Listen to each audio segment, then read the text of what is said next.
Name's Charles. I'm Daniel's older brother. I'm basically here to kind of tell people a little bit about what it was like to have to experience the whole process of how it was to deal with his addiction. Um, it's kind of a hard thing to actually have to talk about because it's just basically full of some of the most unpleasant experiences realistically that you can think of. There was periods of time when he was living on the street and he was kind of out there just basically hustling to try to maintain his habit. And as a family, that's really kind of a painful thing to endure because you don't know where he's at. I know at one point in time I just went and visited him, and he was staying in a canyon overlooking Mission Valley with another guy. It's just that's just crazy. It's just not something when you're growing up that you think that you're going to have to actually experience.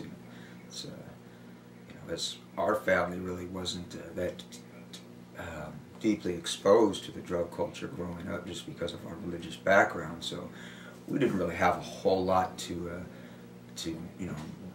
base what this was actually going to be like or how things were turning out, and it was really difficult.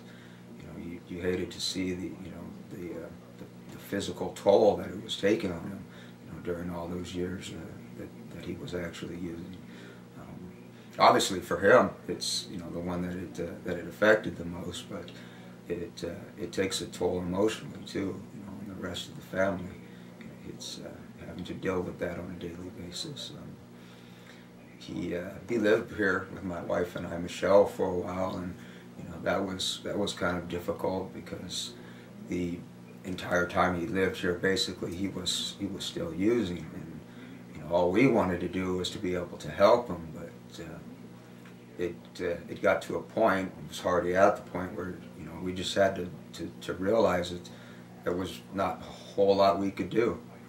Unfortunately, instead of actually taking on the roles of being people there to try to help and support him to turn his life in a different direction, we were what's referred to as enablers. We didn't want to see him in pain because of his addiction, so we kind of helped him right on down the road, and it was kind of painful.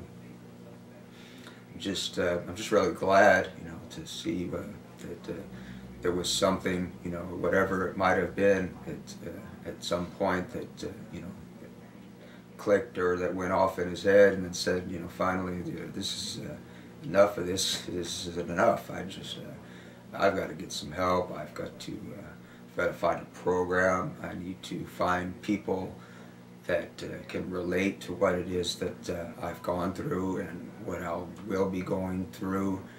As I travel down this road to recovery, I'm just extremely happy that was able to happen for Dan, because he's accomplished so much since he's actually gotten clean and been able to stay that way. It's really encouraging. It's my wife, it hurt her because there was all the times she knows me really well, obviously, and she could see in my face when there was just so much pain that I just didn't know what to do. And so she's really happy and very proud of Dan, and